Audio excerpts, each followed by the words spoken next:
Morning to you. I'm Forrest Lee. This is Bill Rice, and we're filling in for Mike Amos. He's thinking about Mike. Yeah, Big and Mike, Carol. Miss Carol. And welcome to today. We got some news for you, and this is brought to you by C Spire and Troy Cable. Want to thank Steve Camp, brother Steve Camp. He makes the finest coffee in America. Every morning before I leave, I try to make Jody a cup of coffee. I've made coffee in my house. I can't tell you how many times, but I never drink coffee in my house. I drink it here. I don't know why. Strange. But I put a little bit of milk and. You know what? They don't make coffee makers as good as they used to. They must make them in China, and they are still cheaper than you would think. But I swear, I've got to buy a new one every 9 months. That's why they're so cheap. They don't last you 10 years like they used to. Right, and tomorrow night in downtown Troy, they have what they call a music fest. They'll have 3 entertainers starting between 5 and 5:30. Cameron Dubois, she's a Montgomery native, and she lives in the Tennessee Valley area. Then that will be followed by a group called Cashback. They're a tribute band to Johnny Cash and June Carter Cash. I Walk the Line. I know. I can tell you all of Johnny Cash's big hits. I fell into a... But anyway, and then you got Case and Carlisle. He's a top 40 country music band, or they are. But food trucks will be there. So from about 5 to about 10 o'clock. Particularly appealing to country music fans. Tables, chairs, back your truck up and let the tailgate down. Be a great place for kids to enjoy music and dance and Johnny Cash was signed by what record label company? Wasn't Atlantic Sun, was it? Well, Sun Records. Sun Records, okay. Same group that signed Elvis. Man, Johnny Cash. What if he were 50 years old today? He's going to stand. Elvis. I love Elvis. But Cash is going to stand the test of time.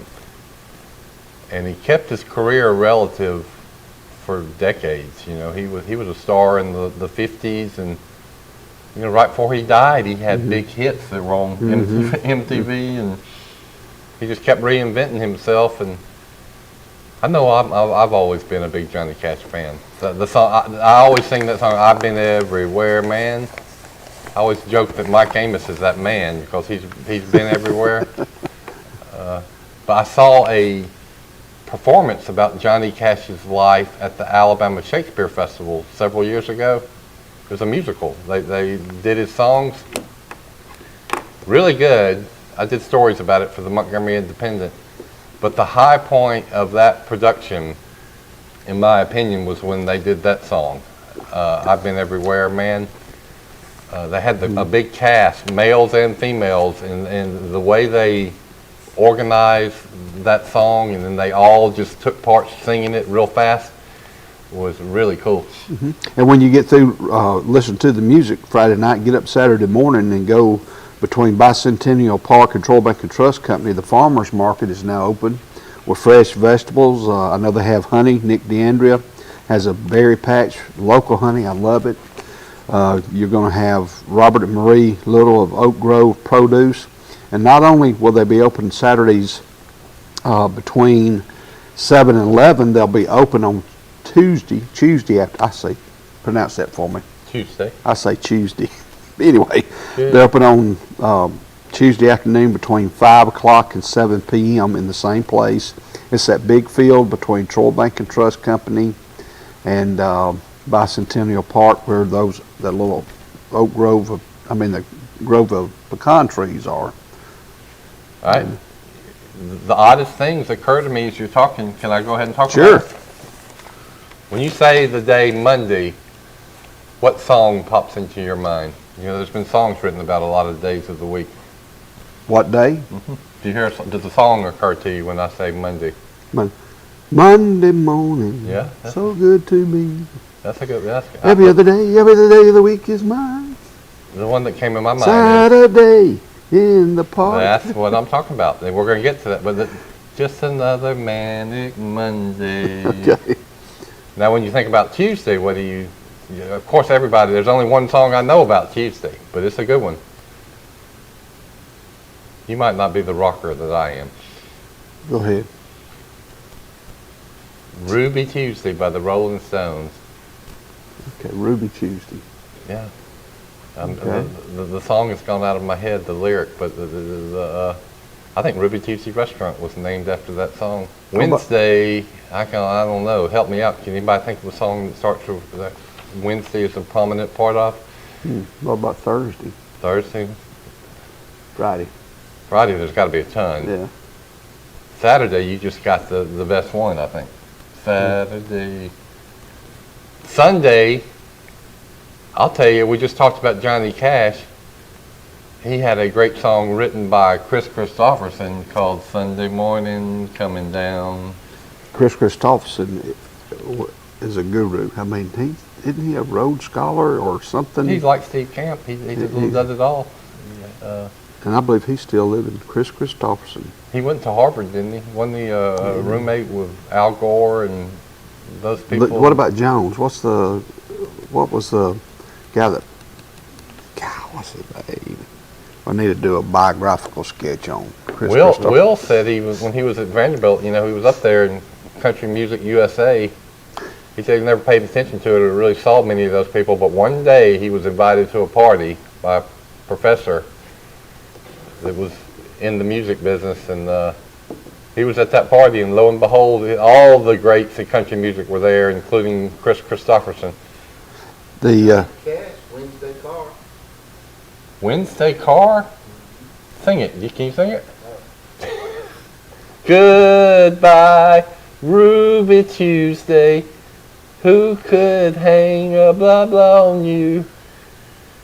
let's see. I was trying to find a little bit of stuff about. There's got to be. I think there's a song about Wednesday. Well, he just said a Johnny Cash song. Sunday Morning Coming Down. That's a great song by Christopherson. It has the lyric, and the beer I had for breakfast wasn't bad, so I had one more for dessert. He went to Oxford, sure did. Oh, Oxford. But was he a Harvard guy too? He went Rhodes Scholarship. He won a Rhodes Scholarship to Oxford University. Look, We got it playing in the background. Saturday and Sunday. God, he's so good. Yeah. Well, I wonder if this Cash cover band will play this song. I'm going to request it when they come here. Steve is in the other room playing this Johnny Cash song that has Wednesday in the lyrics. You know, one of the things going around is monkeypox or something like that. So I hear. Yeah, but have they got a vaccine for donkeypox? Do they have such a thing? Are you joking, or is there really something called donkeypox? Donkeypox. I saw that in a cartoon. Oh. Donkeypox. Is it like Donkey Kong or? No. Who's our leadership? No. Yeah, let's don't get into that, but anyway. Oh, so speaking of leadership, tonight they're having the big January 6th Hollywood production hearings that we're all supposed to watch. I'm not going to watch it. Guten Morgen. Morning. Well, we've been talking about days of the week that have that are associated with songs about certain days of the week. Like when I think of Monday, the first song that popped in my mind was Manic Monday. Just another Manic Monday. Forrest thought of another song. Monday morning. Monday. Is that by the Bengals? I think it was the Bengals, yeah. Oh, Randy Wilkes is the new superintendent for Orange Beach. He'll join Jamie DeBose. Wow, that's a good retirement area to be in. Yeah, and Randy Wilkes has just had quite a career. he married Kathy Carr from Luverne, Alabama. Her dad was Sammy Carr. He was a colonel in the Alabama Army National Guard, Colonel Carr. Good fellow. Yeah, Dad and Sammy became good friends. Went on a lot of football trips with Sammy Carr. Good, Well, good that fellow. is quite interesting. Randy Wilkes was over there in Phoenix City, which has a great sports program. I Played don't at know much Goshen. about their academic program, And now Orange Beach, that's a relatively new school system, isn't it, Michael? The Orange Beach school system? Yeah, I think they developed the program about 6, 7 years ago. Initially, Gulf Shores High School is where all the kids went, and then they built Orange Beach High School. Yeah. And another post, Bruton native Brandon Wilcox is out after 1 year as the head football coach at W.S. Neal. Yeah, of course, Forrest, you've known about this, I guess, for a little while, that Hugh Fountain will be the new coach at W.S. Neal, is what AL.com is reporting. Yeah, that's this is the first time I read about it this morning, but Wilcox last year, they suffered through a 0-10 campaign, and he's a graduate of T.R. Miller, but he was there for 1 year. And so my thought is this: good luck, and I will always be a Hugh Fountain fan. Well, he gave 16 great years to Charles Henderson. And, things happen for a reason, and that's home. He's at home. That's his alma mater. Yeah, and his mother and daddy are still living, and they're getting up in age. His daughter Hannah and her daughter Locklear, they're down there. So anyway, that's home. It's a new beginning. Mama called. He'd coached there before. Coach Bryant was at Texas A&M, and what happened? Mama called. And Alabama had won, I want to say, in the 3 seasons prior, Alabama had won 3 games, if you can believe that, over 3 seasons. The mighty University of Alabama had won 3 games, and that's what Coach Bryant walked into. Yeah, the report says several social media posts indicate earlier in the week Hugh Fountain will be the next coach at W.S. Neal. Alabama High School Historical Society also listed Fountain as the team's new coach late Wednesday afternoon. So apparently this guy was let go, and they'd already made the change, even though it's not even official yet. Fountain, who spent a decade at the Scammy Academy, named head coach Clyde LaBarge last week. However, Clyde LaBarge announced Monday Fountain had changed his mind in order to take another opportunity closer to his family. The Eagles struggled under the Wilcox last year. His only year, he went 0-10. Yep. So not too big of a surprise. I think Hugh, his first year was around Evergreen, and then he was at W.S. Neal. Yeah, he coached there for several years. 7, 8 years. That's where Charles Henderson got him from. Mm-hmm. They pulled him away from his alma mater. He coached the great Philip Jones, who was a great running back at Troy, and then Philip's been at Charles Henderson for years. I assume Philip's still there, I guess. And speaking of Charles Henderson High School, Zion Grady, the 6'4", 220 defensive end, has received a offer from Auburn University. And he's not even a sophomore yet. I saw it on Facebook or somewhere. Say his name again. Zion Grady. Remember that name. On the tackle, Grady. Yeah. I watched a little of the spring game. Jack was sick, so we couldn't go, and it was on Troy Cable. I only watched about 2 series, but that guy was in on about every play. And I remember Coach Hambright, he's told us several times that this guy is the best. He said last year he was the best freshman defensive lineman in Alabama. He said it definitively, like there was nobody even close. So all that said, I'm not surprised to see that he's not even a sophomore in high school, and he has already got a scholarship offer from Auburn. Which tells me that one day he will have scholarship offers from every college in America. Everyone in America. That connection with Zach Efforts being at Auburn and being probably one of their top recruiters, you know good and well he wasn't going to let a Charles Henderson kid. He wouldn't be the first guy in there, I'm sure. He's got a head start on him. Well, whenever Pike County and when Charles Henderson tie up in their annual preseason game, I believe it will be in Brundage this year, that will be a packed house. There are going to be some athletes on that field galore. Brundage has got a lot back from Franklin March, haven't they? And I think they're in the 70. I think they had 70 to 80 players for spring training at Pike County High School. That's unprecedented for Yeah. Pike County High School. Yeah, from what I understand, some of the players that originally were from Pike County are going back, and but they will Fred be. Holland did a good job at Pike County, but he never had numbers like that. I mean, Fred, shoot, was lucky if he had 25, 30 kids on the roster. So Wayne- that's phenomenal that they've gotten that much return out. Wayne Grant was the same way, but Wayne could milk his cows dry, and he could get the most out of his You right. bag of sweet tea. I bet bag of tea. I've covered 30 Pike County High School games, sat on the sidelines and watched them, and then watched them from afar after that, and it's the same every year. You had about 14 or 15 players that played.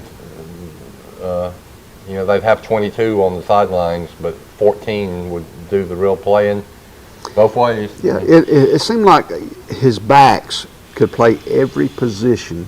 He may have a fullback that might be lined up at the H-back or receiver, and they knew each other's role and all that. He had a Foster here, he had a Mahan there, he had a Holland Here, there. I mean, it was just amazing.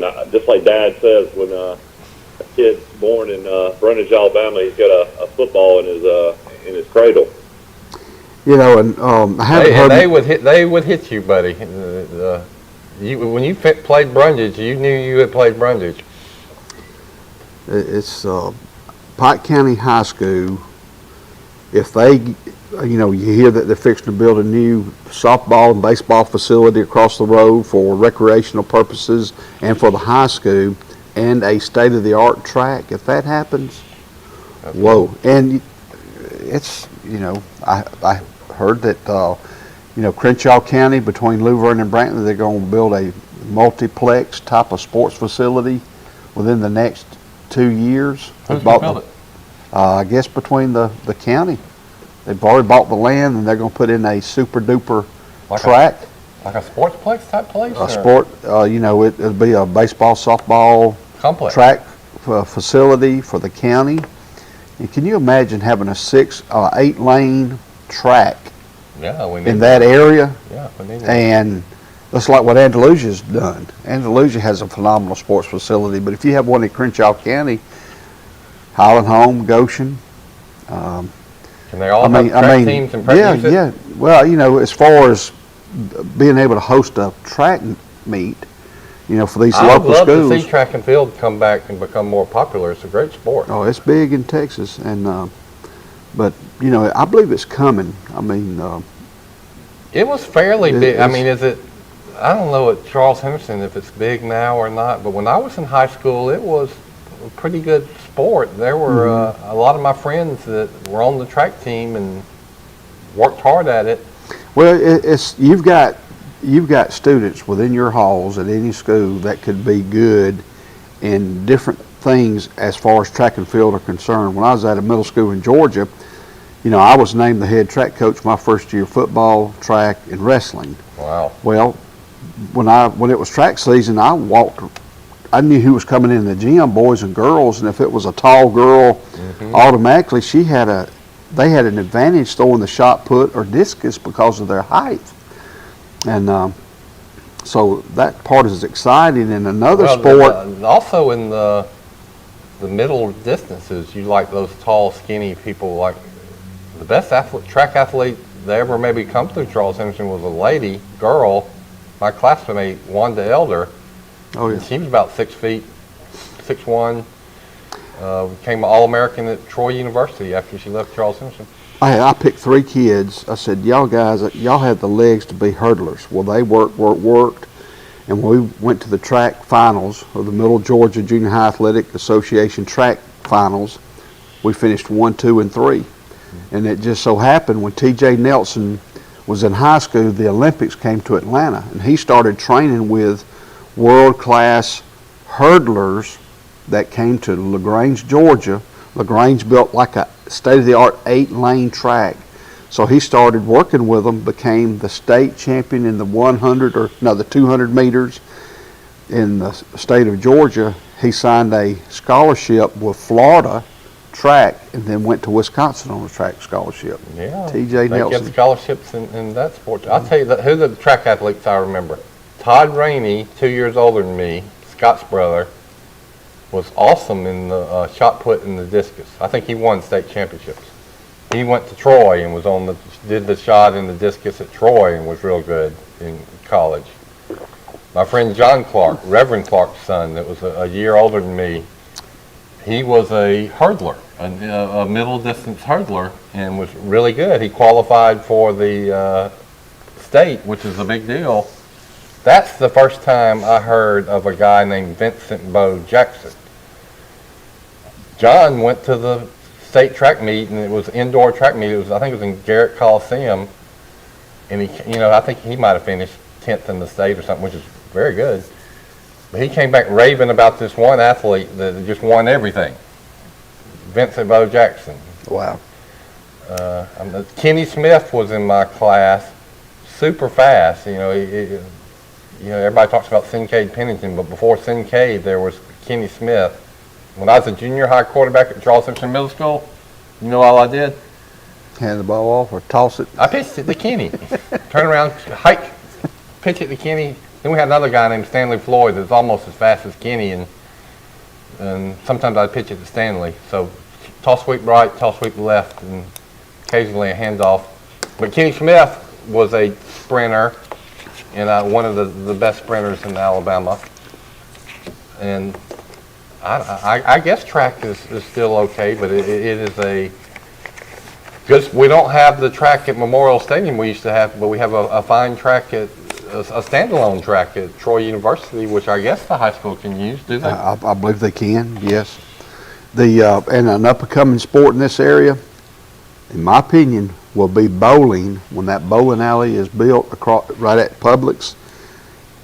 Bowling is an Alabama high school athletics sport, and it takes 6 to 10 people to be on a team. Just get out there and start bowling and learn the technique. Yeah, anybody can. And that's a sport that somebody else can excel in. That's right. They give scholarships in bowling too, don't they? That's right. I did a breakdown last night, Michael, of the number of football teams in each classification in the state of Alabama. In 7A, there are 33 teams in 7A. 6A, 57. There are 58 football teams in 5A. 4A, there's 62 that compete in football. That's the most, the largest. Check that. Okay. In 3A and 2A, they both have 60 teams each. And in 1A, they have 63. So 1A with 63 has the most competing schools in football, followed by 4A. Well, did you total up how many programs play football? I can. 180, 230. That will be interesting. Let's see. 330. Let me double check. I'm double checking my math. How many schools are in the Alabama High School Athletic Association? Which I guess that your number now includes Pike LeBlanc. They're in here. I'm counting 393. Almost 400. 393, and that's in the sport of football, because all schools don't compete in football. But the regions next year for 2022 and 23, locally in basketball, you'll have Goshen, Luverne, Highland Home, Pike Liberal Arts, and Zion Chapel. In softball, you're going to have Goshen, Highland Home, Luverne, Pike Liberal Arts, and Zion Chapel. And in baseball, you're going to have Goshen, Highland Home, Luverne, and Pike Liberal Arts. I've got the breakdown somewhere for Charles Henderson. Let me see if I can find it here in a minute. Well, I'm still thinking about we've got 393 public school, well, they're not public schools, Alabama High School Athletic Association programs. The AISA, I'm going to say, has about 14 programs in 3A, probably about the same in 2A. Lower. Well, I know in baseball and basketball they have more than they have football. Right. So a lot of schools don't have football. So approximately, I'm going to say 45 AISA members. So you're at about high schools that have athletic programs in the state of Alabama, your number is about 440. So you divide that into 67 counties, and I'm going to do some quick math, approximately 7 high schools per county. That sounds about right. wonder what the Alabama High School, or the AISA will try to do, losing Platte Liberal Arts and losing Tuscaloosa Academy. I wonder if there's any plans about any other startup private schools that would be able to play sports and athletics. Because they're already running out of teams. Now if you look at it just in this area alone, Platte Liberal Arts was private school, Dixie Academy was private school, they're no more. South Montgomery Academy was private school, they're no more. Bullitt Memorial was private school, they're no more. There might be a few more that were in this area that are no more, but they're definitely running out of teams. Yeah, that's very interesting. I hadn't thought about that. Is it Ashford? Ashford's out. You just named about 5 prominent private schools that no longer either exist or they're not in the AISA. Did he mention Dixie? When I grew up playing sports, all my life, I played with kids from Bullitt Memorial, I played with kids from South Montgomery Academy, I played with kids from Dixie Academy, and I played with kids from Platte Liberal Arts. That's just the way it was when you played rec league, football, baseball, whatever you played. You played it with those kids. Mm-hmm. Well, it tells me that it's hard to keep a private school going, and I think, the AISA, let's tell it truthfully, is probably in danger of folding or having to, here's what they're going to have to do. They're going to, maybe they have 3 classifications and they're going to have to go to 2. That would make sense. But the travel that you have to do to get to these games is going to get even farther because you're losing some of the programs that used to be close to you. It's a challenge for them. Now, on the plus side, you also said something interesting that maybe there'll be more new private schools starting. Yeah. If people, there's some people that they've had it up to here with public schools and the woke ideology and homeschooling is big in some places. So. Oh, that's real big down here. There's still a lot of kids getting homeschooled, but when you're homeschooled, you can still play, sports. Can you play public school, or some private schools will let you play? Yeah, you can play public school down here. Yeah, didn't Tebow, wasn't he homeschooled and played public? Yeah, when he played at Nice, that's right. It's pretty weird that you wouldn't go to school your whole life and you still play sports for all these people. Yeah, I guess they want the athletes. I like these to talk about these trends and changes in the world. You just named one. Just all the prominent private schools we all remember that are gone. But those private schools around Mobile and Baldwin County that are up and coming, they're automatically joining the Alabama High School Athletic Association, and they're doing pretty good in baseball and softball and those kind of sports. Bayside Academy, that has dominated volleyball, like 20 state titles in a row. They started off at 1A. This year, you keep winning, and they add a matrix. They will compete in 6A this year. Oh my gosh! So. I remember when Bayside Academy first started their school, they played Charles Henderson. So you said they're going to be 6A this year? In volleyball. They do it by sport, depending on how many titles you win. If you start winning state titles, then they'll bump you up to the next classification. I didn't know that. And as far as a private school is concerned, like Charles Henderson, if they won 10 state titles in a row, they're not going to bump them up to 7A. You stay in 5A, but if you were a private school, then they'll bump you up based upon the number of titles you win in the Alabama High School. They're basically trying to get you more competition so you can't dominate the area, that sport. Now in 5A football in Region 2, Greenville High School, Eufaula, Headland, Carroll of Ozark, Charles Henderson High School, and Rehoboth. So that's our region in football for Charles Henderson. Let's go over them again. Okay, go ahead. Greenville, good. That's an old rival. Eufaula. Brand new head coach at Greenville that was won the state championship at Pike Road last year. Yes. All right. Eufaula. Have we found out who's going to be their coach? Coach Rigsby left to go to Pike Road. There's been no hires I know of. All right. Eufaula, an old rival, and yeah, we know all about Greenville and Eufaula. Headland, that's a fast little growing town. Headland, that's the home of Carl Hollis and Willie Tullis. Winston Griggs. All right. Carroll High School, great old rival, the little sister city of Troy. Good. Charles Henderson High School. The legendary Will Matthews walked the halls there. Mm-hmm. And Rehoboth. And Rehoboth. Now, Rehoboth is kind of the outlier in that group, and we don't really have a great history. Coached by Pete Harrison that went to Troy and was a pie cat. Dad's good buddies with him. Hey, I love nothing against Rehoboth. I'm just saying that these Charles Henderson, Carroll, somewhat, Headland, Eufaula, and Greenville, they're all a good match. And then Rehoboth. So 1, 2, 3, 4, 5, 6. 6. All right, now Pike County High School is in a 9-team area. They're going to be in Region 2. This is 3A.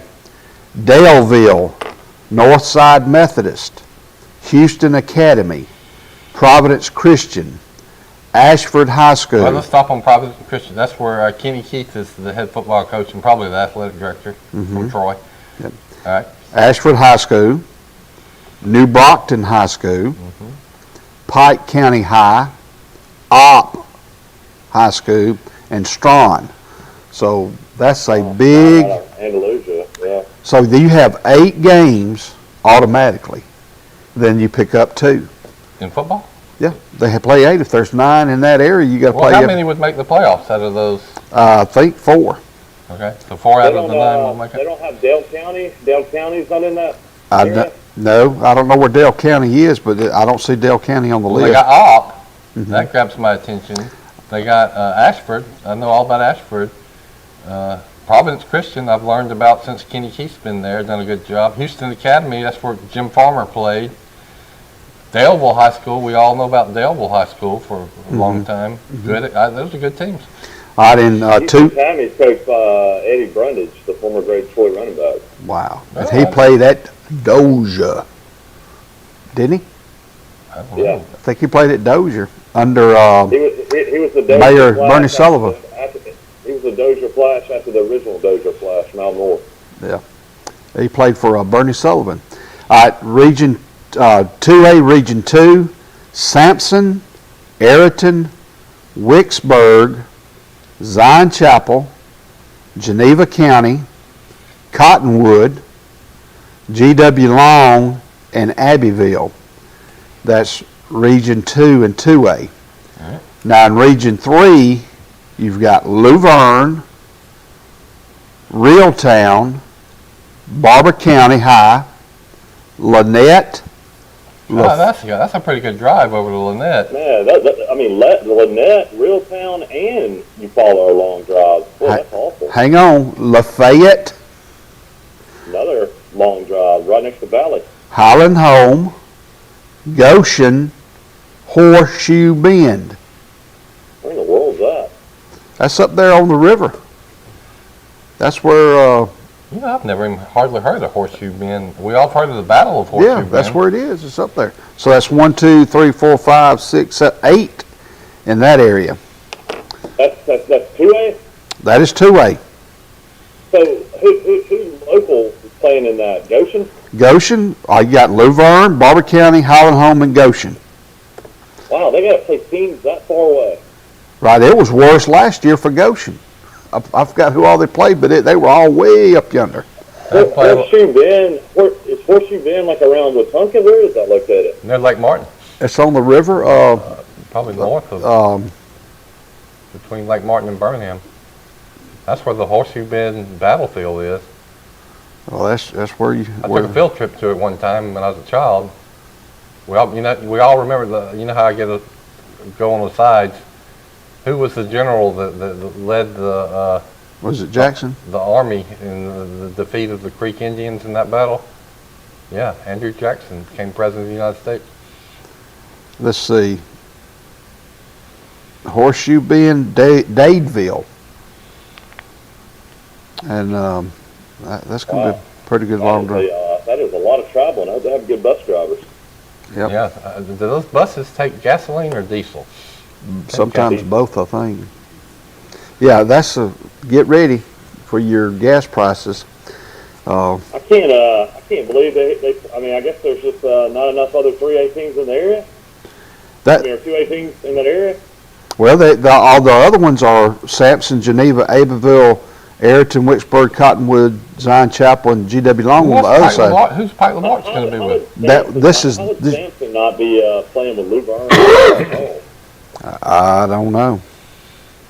That's weird. Sampson's with Ayrton, Wicksburg, Zion Chapel, G.W. Long, Cottonwood, Geneva, and Abbeville. So Sampson's got a pretty good, that's not a bad. What is Florala? Is Florala here we go. 1A or 2A? 1A, Region 2, Georgiana, Red Level, Houston County, Brantley, McKenzie, Elba, Florala. Elba's back 1A. That's crazy. Florala, Pleasant Home, and Kinston. And so this is for the next 2 years. And so my guess is whenever the 2 years are up, they do project Pike Liberal Arts to be a 2A because we got their schedule. We know who they're going to play in basketball and baseball and volleyball. But in football, they're going to be either with Ayrton, G.W. Long, or they'll be with Lou Verne, Highland Home, Goshen, provided they stay 2A. So, yeah, well, Pike Liberal Arts numbers matter.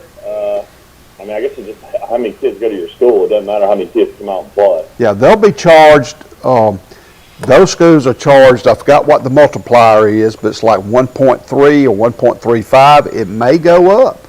They may change the rule. But there is a factor. For example, if you've got 100 kids, now you've got 130 or 135. Yeah, that's what they count. Yeah, that's what some kind of multiplier. Well, this has also changed with Pike Liberal Arts radically in the last couple of weeks because I don't know the number of athletes that have left. Apparently, a good number. So Pike Liberal Arts number has gone down, and I don't know if do they count boys and girls, or do they just count separately for boys and girls? I think they do both. I do not know the answer to that question. I don't know how that works. Well, it's in flux. It could change. Very interesting. Oh, that is a really good 1A. You got Brantley and you've got Elba in 1A. Isn't it hard to believe that Elba is 1A? They were 1A last year. In 1980, when I was on that state championship team, I remember who we played in the regular season and who was in our region. It was Elba, and they were darn good. In 3A, there were only 4 classifications back then. Elba, Opp, Andalusia, Greenville. That was it. I mean, and then Charles Henderson. So the biggest school in Coffee County now is Zion Chapel? Well, New Brockton is 3A. See, Elba's Elba City. Enterprise is Enterprise City. Then you've got Zion Chapel, New Brockton, and Kinston are Coffee County schools. So 3A, New Brockton will be 3A. Good morning. You're on Today in L.A. Kinston's Hey, 1A. how you liking this rain?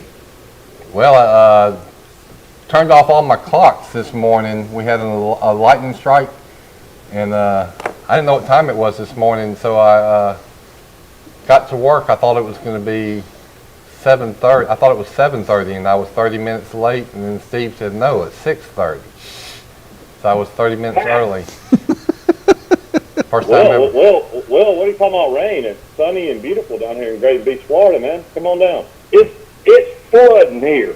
Flooding. It's absolutely beautiful right now. Right now, or did it flood earlier? It's flooding right now. It's been raining for an hour and a half.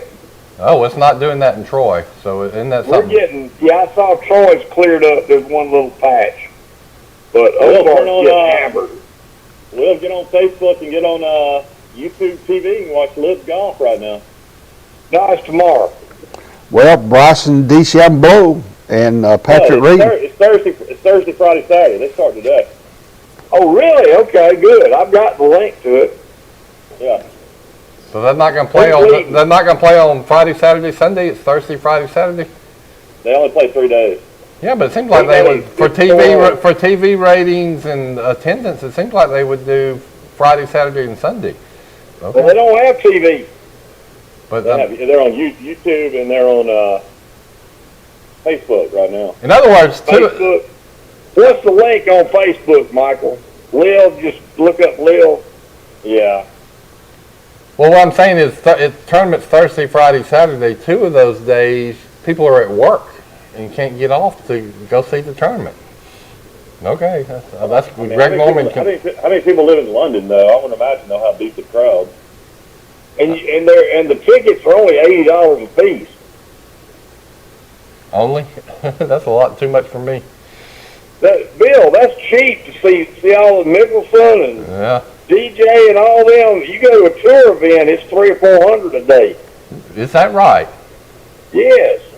Oh, I mean, I knew like for the PGA or something it would be expensive, but you just go to a run-of-the-mill tournament, is it going to be that much? Oh yeah. Well, live and learn. Yeah. Mickelson's sporting a beard now. Looks good. Oh yeah. Is it where DeChambeau and Reed are joining the LIV golf series? Yeah. I read that. I think they're all about to come. I mean, how can you turn down this money? Especially if you still play the majors. I think Ricky Fowler's joined it. He needs to join it. He's gotten pretty awful on the PGA Tour. Mm-hmm. He didn't qualify for the U.S. Open. Yeah, he got in though because Tiger pulled out. He's the first alternate, so he's in it now. Yeah, I've never heard of a golfer that's become a bigger star with less accomplishment than Ricky Fowler. We'll get it. I mean, he won. I think he won the TPC one year, and that's it. Yeah, it's on right now. Started on Thursday. Well, I wonder. There was one year, Bill, he finished in the top 5 in all 4 majors. Ricky Fowler did. I know he's had some good years and been competitive, but he's still he's not anywhere close to his buddies Justin Thomas and Spieth. Michael, you still with us? There's one thing I wanted to mention. I pulled up on the website. There are 28 football teams in the Alabama Independent School Association. There are only 8 teams in AAA.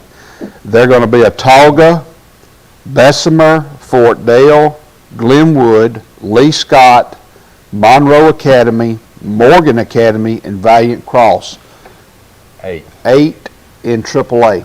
The other 20 are AA or single A, and they're changing their formats, and I don't have all that information, but there's 28 football teams in AAA because you lost 2 in AAA, Tuscaloosa and Pike Bars. So to win the state championship in football, you got to beat 7 other teams. It was only 10 last year. It was only. I would imagine. So you had to beat 9 other. Well, you're one of those teams, so all you got to do is be better than 9 other teams. Mm-hmm. It's like most conferences now have 14 teams or 16. So really, winning the SEC is a lot harder than winning the state championship in the AISA. No disrespect to people who've done that, but it is a numbers game. It said at one. Christian is the biggest private school that still plays AISA in this area. Macon East. Macon East, Yeah. But Lou Verne's only 24 miles from Troy. Yeah, and they're small. If they ever had to make a jump, they would be 1A, and it's just Alabama. Talk about how hard it is to to win any conference championship with 14 teams, but especially in the SEC, where all the 14 teams are good. And Now, wait a minute, Bill. All 14 teams are not good. well, except for Will's alma mater. Dang it. Yeah. You said Vanderbilt was going to win 3 games this year. Yeah, that's the prediction. 3. I like their coach. I'm over on Vanderbilt winning 3 games. Anyway, my point, you look at some of these programs that see how long they have gone since they won a conference championship. This is decades for some of them have never, it's been 50 years. When was the last time Mississippi State won the SEC? Well, they're three. They went to Atlanta one time under Jackie Sherrill, didn't they? Yeah. Vanderbilt is going. If they're going to win 3 games, they've got to beat Hawaii, Elon, Wake Forest, or Northern Illinois. Well, Those are the 4 teams that they can beat. The rest of them. let's talk about Arkansas and South Carolina. Remember when all this conference expansion started? Those were the 2 teams, right? I think it was in 1992 that they joined the SEC. Arkansas opens up with Cincinnati. Ooh, that'd be a good game. So it's been 30 years since Arkansas and South Carolina joined the SEC. Have Arkansas or South Carolina ever won the SEC in football? No. No. So it's tough to win and I still say Arkansas made a bad move. They should have stayed in the Southwest Conference where they would have competed for conference champions just about every year. Mm-hmm. South Carolina opens up. They should have been in the Big 12 conference. Yeah. Well, it would have become the Big 12. Move for money. Money. Just think of the money they've made. I know, but what do you like? Do you like the money, or do you like having those trophies and the pride and tradition? Well, they're great in every other sport. I mean, they dominate track and field. They are great in baseball. They're great in basketball. I mean, shoot, they've been in the Elite 8 2 straight years in basketball. I must hate to say this, but nobody cares. They care about football. They care, man. They have a arena, 21,000 seat Bud Walton Arena. They care about that. Well, it's a lesser. You would much rather win. My point is, Arkansas was a football top 10, 20 football power in the Frank Broyles, Lou Holtz era. They were always in the top 20, top 10, playing in big bowl games, playing for national championships. They played Alabama in the Sugar Bowl when Alabama won the national championship. Aren't they in the preseason top 20? Well, all of that, when they went to the SEC, bleh, you forget all that. I mean, now they're a bottom dweller for the most part. Well, Houston had a few good teams. Petrino had a few good teams. I mean, Danny Ford wasn't horrible. They've had coaches that have done well. They've been competitive in some of those years. That's right, and I liked Arkansas. The new guy Sam Pittman's really good. I like the Arkansas fans. I think they're a good, perfect fit. It's a state university. I'm happy to have them in there. But if I was an Arkansas fan, I would rather be one of the big boys in another conference than be one of the bottom boys in the SEC. Who looked more like a Razorback, Brett Bielema or Sam Pittman, the new coach?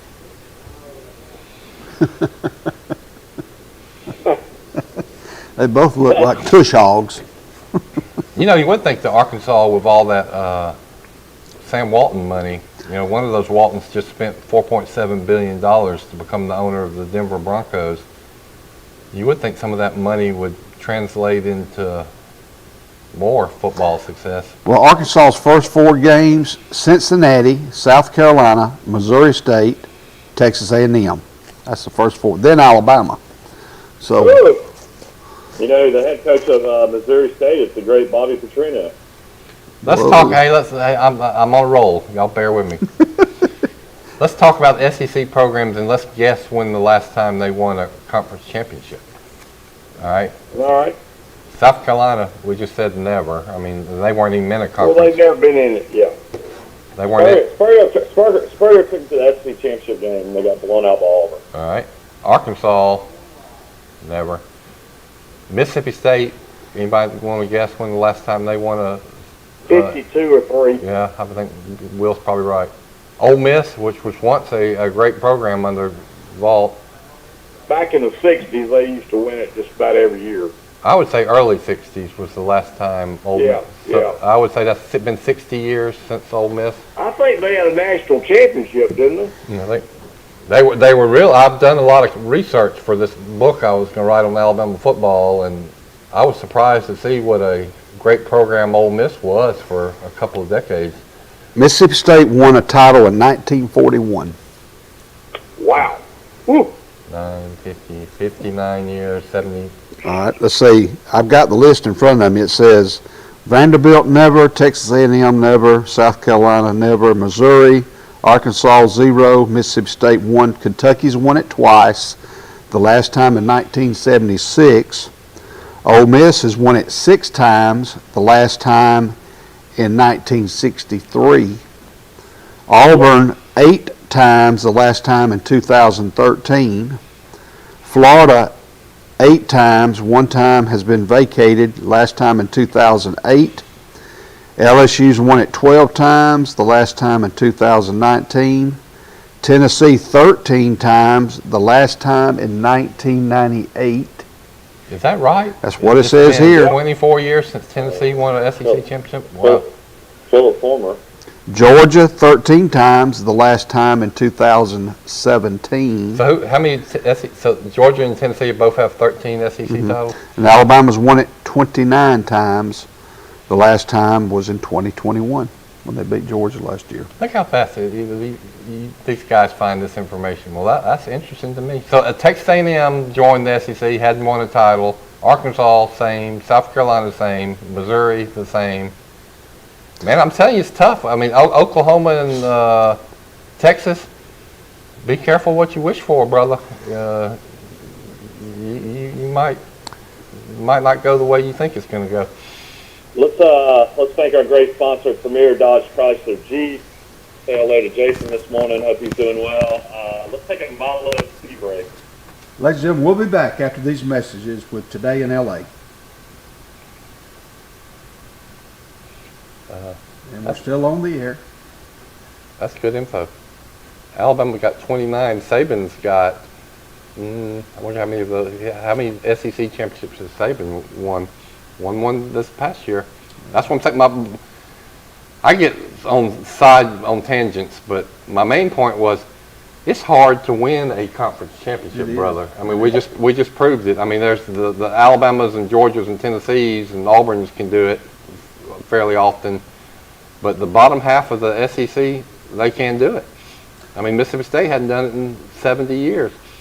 Ladies and gentlemen, we need to take Vanderbilt's never done it. We're going to take a quick break. We'd like to thank all of our sponsors, and we'll be back with Today in L.A. after these messages. Hey, Steve? Michael, how are Carol We're still and on Mike there. doing? We're still on the air. He's probably talking on the phone with I somebody. think he took his break, but we're still live. Well, tell us how your parents are doing, Michael. He took a break. Oh, he did take a He Milo took tea his break. break, yeah. Hey, I saw where... Now let me expand on this. Vanderbilt, Will, your school. Vanderbilt's never won an SEC championship because the SEC wasn't created until the 30s or 40s. It was the Southern Conference. It was after that, Bill. It was like maybe the 50s or 60s. No, it was in It the... used to be the Southern, they called it the Southern Conference or something. Vandy used to win it every year. That's the point I was getting to. In my research, I was surprised to learn that in the 20s, into the 30s, maybe the late, Vanderbilt was really, really good. Yeah. They were good, and they were good in the 50s. Georgia Tech won it 5 They years. had that quarterback that went to the Bears that was so good. Yeah. Georgia Tech won it 5 years, the last time in 1952. Tulane won it 3 times, the last time in 1949. And Swanee never won it. They were a member. Isn't that amazing that Swanee It looks like it started in 1933. Would that be correct? That sounds about right. Said Alabama won it in 33 and 34, followed by LSU for 2 years. But Tulane, who would have thought? They've got 3 SEC titles. Georgia Tech, the worst mistake they ever made, brother, was who was that guy that was Leaving. Bobby Dodd? He kind of got in a feud with Alabama, and then Georgia Tech thought they were too good and too academically superior to stay in the SEC. I don't know what they were thinking. But they said, we're taking our ball, we're leaving, we don't need y'all. And then they went into the wilderness for about 20. They finally got back in the ACC, which helped them. But they've never come back to the stature that they were when they were in the SEC program. Hey, a little bit about golf your way. Jackson Bailey, an upcoming senior at Enterprise, has been named to the South Boys golf team that will compete in Montgomery during the Alabama High School Athletic Directors and Coaches Association Week, which will be held July the 18th through the 22nd. He's from Enterprise. The head coach for the South team will be Rex Bynum of Enterprise. But they have all-star games in the sports of softball, baseball, volleyball, girls and boys basketball, cross country, soccer, and tennis for upcoming seniors. So congratulations to Jackson Bailey of Enterprise. I just saw one of our sponsors flash on the screen, Pike Tree Service. I have seen them working lately in my neighborhood and around town. Man, when they come and put a hit squad on your yard, they can transform it. It's the before and after, and they do more than trees. It looks like if you got real heavy shrubs, like a lot of us have, that really need cutting back, they can. I got to run, guys. Okay. All right, Will. Call us tomorrow. Hey, Michael, you still with us? Yeah, don't look now, but the Atlanta Braves have won 7 in a row. There you go. The Braves are starting to play baseball again. Yeah, we didn't get to take a break. You did. Seats on. You stayed on the whole time? Yeah. Oh, God. Sorry. Did you see where the Los Angeles Rams signed Cooper Kupp, 3-year, $80 million. $80 million. Well, let's go back to the Bravos. The Bravos. Well, didn't they do the same thing last year? They were kind of mediocre, Yeah. and then they got hot. And even this year, they were well under 500. Last I checked, and now they've won 7 in a row. They were 50-50 at one time last year, and then they went on their run and won the division. Of course, won the World Series. But the Braves now 30-27. They're still 7 games back of the New York Mets. The Mets are here 38-21 in the Mets. The Phillies have fired their manager Joe Girardi.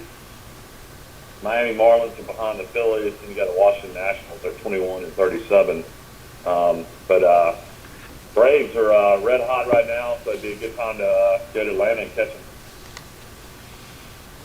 Well, I like Swanson. I can name one Braves player because his daddy and his mama were both athletes at Troy University. They got their star player Ronald Acuna Jr. back, and he's their power-hitting center fielder that can do it all. Steal bases, great in the field. I mean, just a great player, and that's made a big difference. I was listening to they're on the radio, and so the only time I really keep up with the Braves is when Feinbaum's not on, and I switch over and I get the Braves. And I was listening yesterday going to Dairy Queen, and whoever was pitching against the Braves, I think it was the Oakland Athletics, they said they had a guy making his major league debut as a pitcher, which I always think of Brian Meadows doing it because I covered it. But this guy was 28 years old making his major league debut, and he'd been in the minors for about 10 years. So you got to pull for somebody like that. Well, what about the Oklahoma Sooners defeated Texas last night in college softball, first game of the World Series, 16-1. They popped 6 home runs out of the park, and Jocelyn Allo, she hit 2 more. That gives her 122. And the head coach, Patty Gasso at Oklahoma, her record is she's won 1,381 games, 1,381. She's lost 342 and tied 2. How many national championships have they won? Do you know? They've won 5, so they're on the brink of. They play again tonight on ESPN2. We talked about that yesterday. Boston, they defeated Well, didn't you know that when this Golden State. season started, everybody else is playing for second? I mean, you knew that. Yeah, that was an interesting line with Boston last night. That line was at 3.5. Some people probably got it down to 3. Could have got it down to 2, I guess, if you bought enough points. But Boston, that home court advantage and that crowd going crazy. They haven't played for a championship in a long time. That was going to be a tough ask for Golden State last night. Yeah. So They're going I to play again. I hope everybody out there jumped on Boston last night. What was how much did they win by? 116 to 100, and they play again Friday. And Stephon Curry injured his foot, one of his ankles. Well, I heard somebody on the radio before the series said, I think Boston is a great bet. They were prohibitive underdog, but he said they're got that tradition, that crowd, and they played much better defense than Golden State. And I wish I could have got a bet on who would win the series, because I think you would have got some pretty good odds on Boston, and I bet they do win it. Yeah, Boston now up 2-1. They win this next one, man. They got a great chance to win it all, because you get up 3-1, it's pretty hard to come back. Well, it sounds like to me, I'm following it from afar, from y'all telling me stuff on the show, that there hadn't been a tight game in the 3-game series. They've all been 15. Yeah, Boston won the first game by double digits. Golden State won by like 20 the second game, and then this game was by double digits. But I will say, going into the third, when I went to bed last night, it was 93-89, so it was a good game. Mm-hmm. Yeah. I can't stay up and watch basketball like I used to. I used to always love to watch the finals. I watch, I watch, there's so much happening in the world that is scary, and, there's almost a perverse interest in watching it. So I've been watching a lot of Fox News, which I used to not do. But, I mean, there's so many just wild things and scary things happening that I feel like I need to keep up with it a little bit. The latest I've heard is this, you talked about it, I think, Forrest, is this fertilizer shortage, and how that's going to result in more food shortages. Plus, that's one of the major ingredients to a diesel additive that they need for diesel trucks. Which diesel prices are through the roof. And it's most of those manufacturers are over there in Asia, and one of the top one is Russia, and then 2 or 3 other countries, they're going to not export it anymore because they need it for their. Well, it's already producing famine in Africa. And that's just going to get worse. I mean, we're talking about millions of people that are getting ready to die over the next couple of years because of these food shortages and inflation. It'll be out of sight. Yeah, go ahead, Michael. I'm just saying, there's an outside chance I might have to become a fisherman down here and try to provide for my family. Well, that's good that you can always do that. And, we got a lot of ponds. We got a lot of ponds around here. I had my trusty net on Saturday, and the next thing I knew, I scooped up 10 blue crab, and we had blue crab for dinner. It was pretty amazing. I mean, locally, I say in Pike County, I bet you there's a lot of people in Pike County, river or a pond or a lake, they depend on fish as one of their staples. Yeah. Even today. I know they did way back when. Yeah, that's good. That's what more and more people are going to do that. My dad and his family, they relied on the Patchouli River. A fishing pole and some line and some bait. Heck, if it comes down to it, we know we got tons of deer around here. Yeah, deer alone could feed the whole state of Alabama, and wild boar. Let me tell you what I saw the other day. And then you deer hunters, I got nothing against you, but don't come into my backyard. But the other day I looked out there and there were 9 deer in my backyard. Little baby deer and grown-up deer. Years ago, I was taking Logan Davis, who grew up with Abby. Logan just graduated from Auburn University. Congratulations! And she's start pharmacy school at Auburn this fall. But we were taking her home one night about 11:30, and we had to stop on Murphy Street to let about 11 or 12 deer.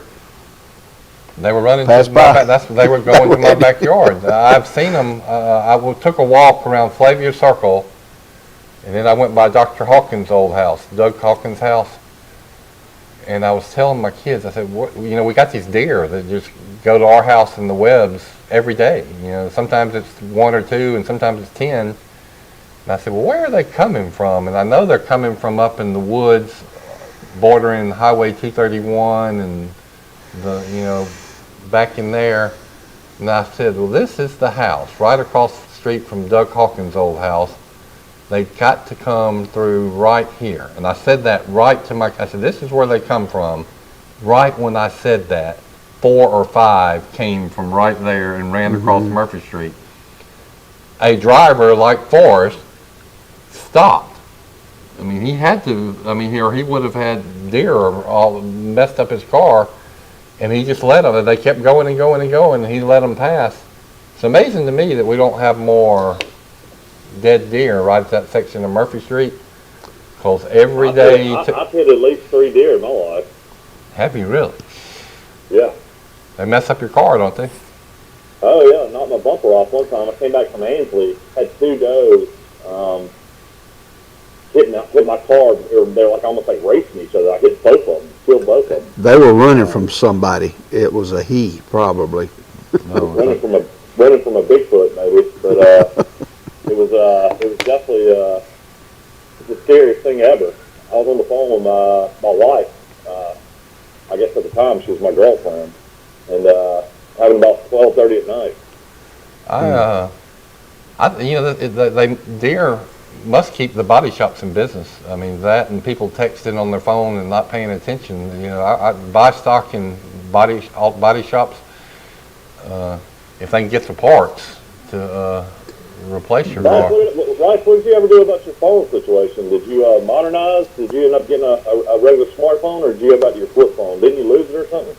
Well, I washed it in the washing machine in my khaki pants, and I thought sometimes, you can save it, but no. So for about the last 7 days, I've just put it in the file where I'm not going to think about it, but at some point I'm going to have to, I guess, get a new phone, and I hope I'll get all my saved numbers transferred to my new phone. But I'm without a phone right now, which that's fine with me.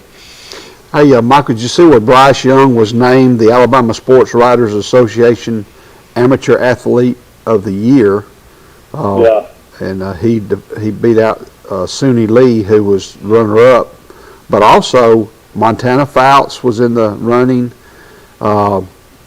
Mississippi State outfielder Tanner Allen from Theodore, Virginia swimmer Paige Malden. She graduated at UMS Wright Prep. So, and she also was the most valuable player at the National NCAA Swimming Championships. That girl. Yeah, Montana Fouts, Alabama star pitcher. She could really have a modeling career. She's probably the most attractive female softball player in the history of college sports. So she's got a bright future, whatever she decides to do. And she's coming back to Alabama last year, is what they said. I did see that several Alabama softball players have transferred. So it's not just football and basketball that they get in the portal. It's softball too. Yeah, it's gonna be interesting to see. We've been talking about. Troy's still got about 5, 6, 7 scholarships. They've got to bring in some guys. Costelli, the quarterback transfer from Utah, is in camp. And Troy's got to add to their roster. Alabama's got to add to their roster. I don't know if this is just going to happen in August. I don't know when these guys are going to be on campus, but they've got to add players. I mean, especially a team like Troy and Coach Summerall that's building a program. You got to have scholarship guys to compete. Yeah, you want to get them on so you can get them in the weight room and that kind of stuff. Because I'm curious to see when all this is going to happen. I was thinking about the Troy's new quarterback from Utah. Give me his name again so I can... Peter Costelli. Pistol Pete. I'm going to call him Pistol Pete. Pistol Pete is on campus now, so it's June the 9th. He's got 21 days left in June, and he's got about 51 days to get acclimated. I mean, can he learn the playbook and practice the plays? You think when he... in other words, he's gonna have to learn the offense in a hurry. Yeah. Oh, the really not much of a learning curve, though, if you really look at it. I mean, I guess Gunnar Watson and the other kid, going blank on his name right now, Quade Hawkins, that might not be his name, maybe it is. But anyway, I mean, they only have the spring to learn the terminology of the new offensive coordinator, Joe Croddick. So, you know, and obviously those guys did not blow away the coaching staff, or this other kid wouldn't have been brought in. Right. Same thing, you know, with Tucker Kiltree's coming in, him and Peter Costelli should have a good chance to compete, I would imagine. You're right. They don't have those other guys don't have much of a head start because they're learning the offense too. Yeah. You know, you talking about Utah, they open up at Florida. So Utah does. Wow, that could be upset alert right there. At Florida. That's kind of a scary game. I enjoyed the most entertaining bowl game I remember last year was Utah versus Ohio State in the Rose Bowl. That was a back and forth, high scoring shootout. So I understand why this Utah quarterback might want to transfer, because the guy in front of him was, at least judged on that bowl game, was lighting up the scoreboard. Yeah, you know, it's crazy. You know, Taylor Powell, I mean, you watched him play last year. He was a Missouri transfer that transferred into Troy. He came in, he won the job, beat out Gunnar Watson, beat out whoever the other backup quarterback was that's now transferred out as well. But, you know, I was not blown away by any means of Taylor Powell. So it'll be interesting to see if Gunnar Watson can hold off this kid that's, you know, a four-star top prospect in Troy history.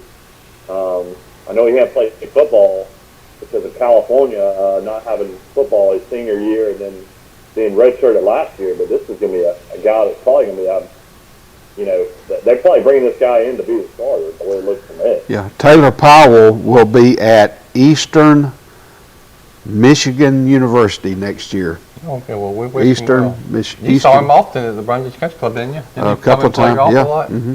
See, he's a nice guy. Yeah. Yep. Yeah, I was not blown away by him by any means, though. I wasn't either. I mean, he maybe got injured maybe after the first game and had a knee issue the rest of the way. But Troy probably wins the South Carolina game if he doesn't throw those horrible interceptions. Yeah, that's right. We forget about that. Troy could have easily won that game. Anytime you can be the SEC school, that's big. Yeah, that's one of about 10 that I mean, might have been. Chip Lindsey, I will say, he didn't have a winning record as a head coach, but he played a lot of close games. Mm-hmm.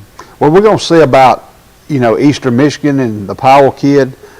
Here's some interesting things. Just they're going to play Eastern Kentucky, then they're going to play at Louisiana, then they play at Arizona State. So that's kind of, they play Massachusetts, Buffalo.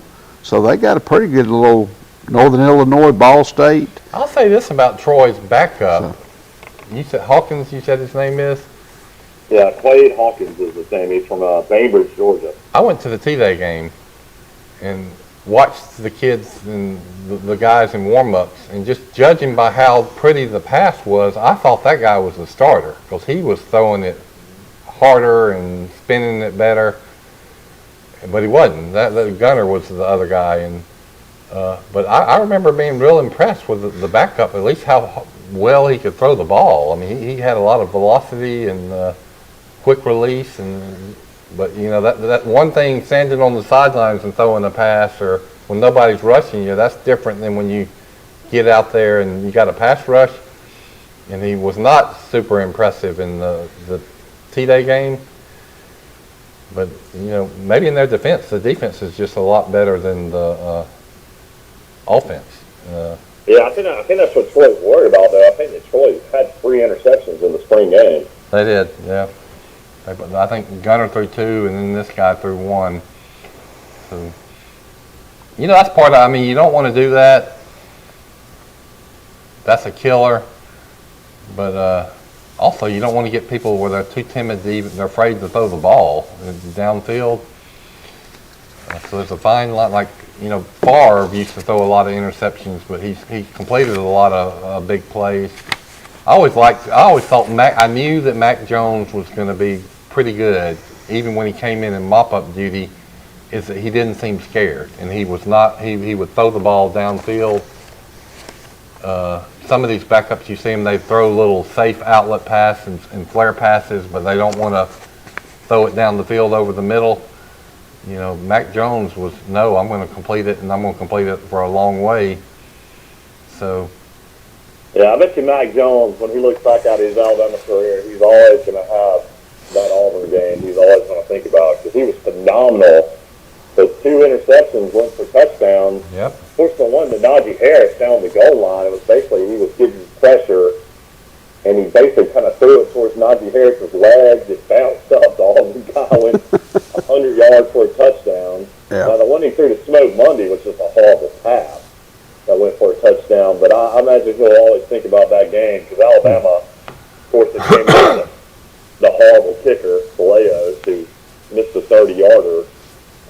That probably maybe would have put the game in overtime. I still say if Auburn got the ball back, they probably would have scored, because Alabama couldn't stop them. But that was a rough game for Mac Jones, I imagine, to get through. Well, you know, it showed us 2 things. It showed us that he could do it, and then he.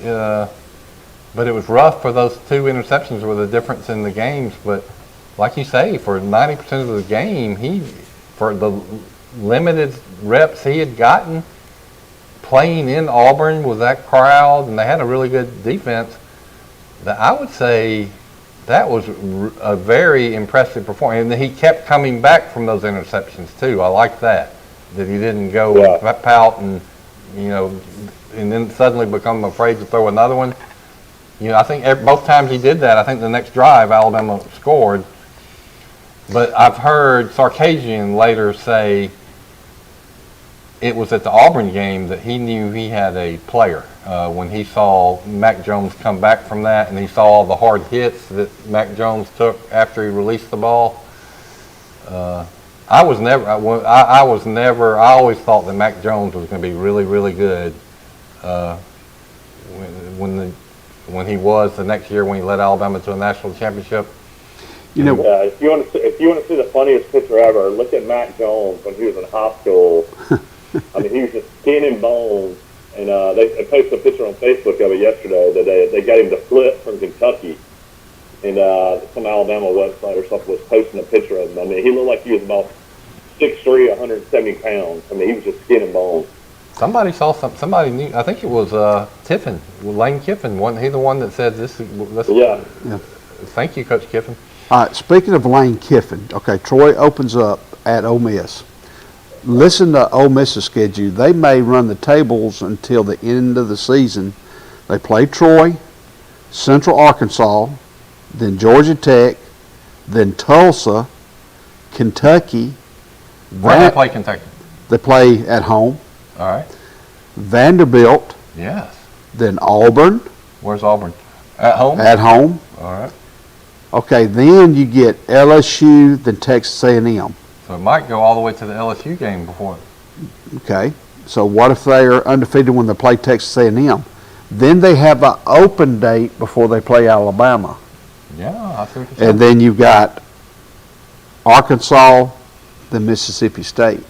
So Really comes down to replacing Corral at quarterback, though. It's this Jackson Dart kid that transferred in from USC, the real deal.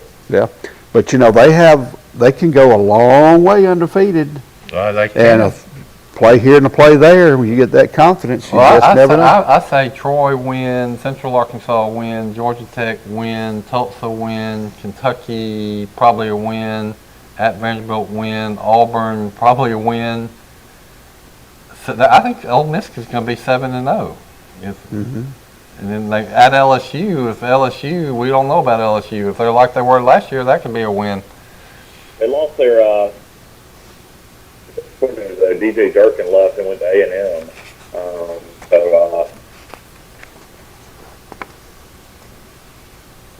Well, I would That's think gonna be- Lane Kiffin and his offense, he is a guru, that their offenses can be fine. He's going to find a quarterback.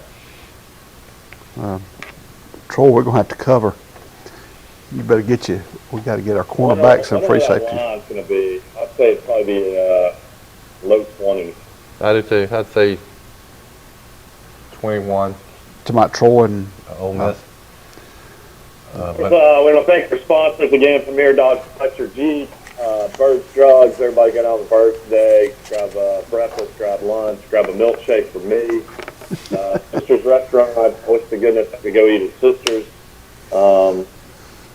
That's one thing you do lack. Living at the beach, a lot of great meat and vegetable places. well, I'm looking at Lawrence Hardware. We don't talk enough about what a great hardware store that is. Circle Insurance in Ozark, great people there. Alabama Real Estate Connection, Southeast Yeah, Alabama. I was hoping Dad would call in today, and I said we didn't hear from him yesterday. I was calling to Mom, and she said, oh, well, Dad slept till 11 yesterday. Slept till 11 o'clock. I was like, when's the last time has Mike Amos slept till 11 o'clock? You know, talking about one of the sponsors, Troy Bank and Trust, they have a grand opening today. They're opening up another branch in Auburn, Alabama, on the plains. That'll be their second branch. And one of the lead dogs up there is Brian Snyder from Goshen, Alabama. And so congratulations to Troy Bank and Trust, the only bank you'll ever You got need. Auburn scheduled there? Auburn football? Yeah, well, while you go to Auburn, you Their can first 5 games are at home. I mean, shoot, I got made. Mercer, win, San Jose State, win, Penn State, toss up. Missouri, Probably a win, LSU, toss up. at Georgia, Loss, at Ole Miss. but maybe a win. Open date before they play at home versus Arkansas. Win, but tell the players, don't speed, don't buy any marijuana, don't abuse your girlfriend. This don't get anybody arrested during the open date. Okay, go ahead. All right. When they open date, then they have Arkansas at home, then at Mississippi State. Hadn't won an SEC championship since 1941. They got then Mississippi State, remember, was down 28-3 and came back and beat Auburn last year. So. Isn't that where it all went south for Auburn in that game? Yeah, that changed the whole season. Then the day after Veterans Day, on the 12th day of November, the Aggies from Texas A&M roll into the Plains. I always liked Texas A&M because Coach Stallings came from there, Coach Bryant came from there. Great addition to the SEC. But man, I tell you, when Jimbo Fisher said that stuff about my man, Coach Saban, I'm no longer a fan. So mark that game. Auburn, Texas A&M will be a great game, but the one everybody is looking for is October 28th, I think. Tuscaloosa, CBS, live national television, Alabama versus Texas A&M. That's October the 8th. Okay. The 8th. All right, so after Auburn plays Texas A&M on the 12th of November, the next week they host Western Kentucky. Which was good last year. Then on the 26th of November, they go to Tuscaloosa, Alabama, where the largest concentration of crystal is located in the world. They'll play Alabama. 102,000. So, what else? It's really weird. Alabama did their renovation of Bryant Stadium, and I don't know if they even lost many seats. I mean, from what I could tell when I was there, I couldn't really see much of a difference. So I wonder if they are still 102,000 or are they 101? It really doesn't look much different to me. well, let me tell you what happened to me. I think it was Monday or Tuesday. I'm in downtown. I'm in the heart of Troy University's campus at the Adams Center. And I'm driving up. I said, my truck is tearing up. What is going on? What am I dragging? Well, they were demolishing. I had to turn around and I had to stop to get out of my truck, see what was under my truck. Well, they're demolishing the dugouts at Troy University. They're remodeling Riddle Pace Field. And it was going on. I thought my truck was tearing up. Oh, that was what you were hearing? Yeah, I heard all that. I said, what's going on with my truck? I need to drive through there. Yeah. I haven't driven through in a couple of weeks, but they're doing the Riddle Pace renovation. Aren't they building the new nursing school too? Up by the Adams Center? I'm not sure about that, but that elementary school the old elementary, is that Collegedale, Collegeview? That's where the nursing program Yeah, that's was. where the nursing program is. That'll be. But they're adding that beautiful new building that's going to be right where those two dorms they tore down were. I wonder if they would ever notice that they changed it to Riddle Pierce Field. Bobby Pierce is the all-time winningest coach in Troy baseball history. Well, you say leave off Miss Dr. Pace? Well, I mean, I'm just saying, I mean, if you want to have actual baseball coaches, you know, the legendary coach of all time is going to be Chase Riddle. I mean, that's all it's going to be. What about all these names? Troy's Bear Bryant, but I'm just saying, Bobby Pierce, what Riddle did. I'm winning this coach. I'm just saying, if you win other coaches. Now, I'm sure Dr. Pace, you know, in that name, it's been there for years and years. I guess it used to be Pacefield before it's Riddle Pacefield. You know, I'm saying Riddle Pierce is close to Riddle Pace. What about Pace Hall? Is it called Pace Hall anymore, or is it International Hall? I guess. What about Shackelford? What about you're no saying Sartain? that- There's no Sartain. You're saying the How about let's the precedent has been set that if somebody's honored with a named building, you can just unhonor them decades later. Are we going to remove? Well, let's don't get into that. I don't think you should. I think if you name it for somebody, name it for them forever. But there's plenty of examples where Lewis Hall. I mean, is Denny going away? Is it going to be Bryant, Saban, Sabian? That's a good point. Well, it's like that war. If Nick Saban ain't done enough to get a stadium named after him, nobody's done enough. We have to name something for Coach Saban. I'll at least be Nick Saban Field. Saban sidewalk. I think that's probably a no-brainer. Let's name it, instead of Denny Chimes, let's name it Saban Chimes. Nah, let's keep Denny. Anyway. Saban, you know, I still think Coach Bryant is the better coach. All the stuff that says it's undisputable that Saban's the GOAT, yet no, it is disputable. Saban had a lot. If your dad didn't play for Bear Bryant, Rice, you would be totally different on that. No. I guarantee you. It's the fact that your dad played for Bryant that you feel. It would take too long to make all my arguments. But the main argument is Coach Bryant could win with average players, and that's the definition of a great coach. And he did it over and over. He took little kids from Dozier, Alabama, and Troy, Alabama, and made them national championship contenders every dang year, and they were not hotshot five-star prospects from Hawaii and California and Maryland. Different time, different elements. Saban, job, in my opinion, last year. Alabama had no business playing for the national championship. But I said all that. The record that Saban has had since 2008. You know, we're gonna give him a pass on 2007. It's. I mean, he has kept the thing he talks about is consistency. Well, the program has been incredible every year. We're in the mix. Is in the mix. We're in the mix. Win it, they're in the mix at the end of the year. And you remember before that, after about the second, third game, well, forget college football. We're not in it. What can I go do? I mean that was the truth. But we're in the mix. It's and like, I'm a Bama it's fan. like your Jack Nicklaus that was always come Sunday on the back nine at a major. He was going to probably be in the mix. All right, real quick.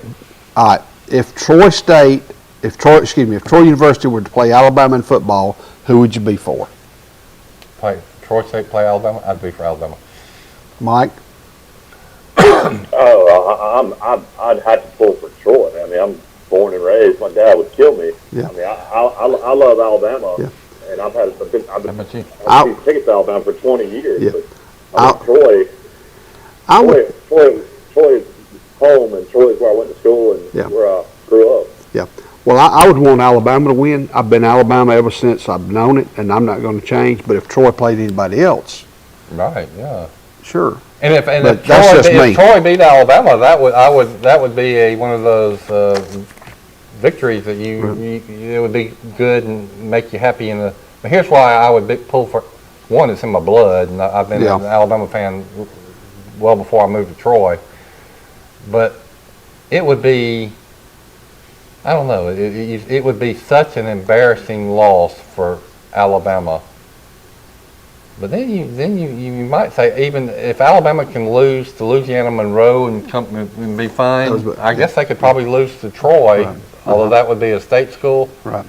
Well, ladies and gentlemen, we have to leave, and we've had a great show. Thank you for tuning in. I'm Forrest Lee, and this is Bill Rice. I'll finish that point tomorrow. Yeah, and on behalf of Mike Amos and his family, and Michael, have a good day to you.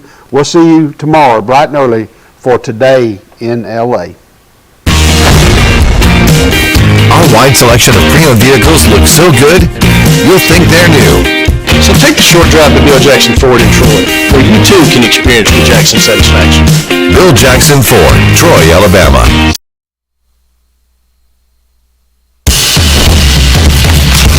These teenage years can be tricky to navigate, especially when it comes to teaching my son about managing money. I'm thankful for helpful tools like Sidekick from Max. With Sidekick, requesting and rewarding money is easy. You can earn it by completing chores, making honor roll, or simply making a request in his own app. I love that I can easily monitor his purchases and set limits to help him learn to make smart choices with his spending, even on video games. Sidekick, find it in your Max app. Wiley Sanders Truck Line has been in business since 1959, and we're steadily getting bigger. I'm surrounded by new equipment. That's right, new equipment. Here's one that's ready to go at Wiley Sanders Truck Line. We have Blue Cross, Blue Shield,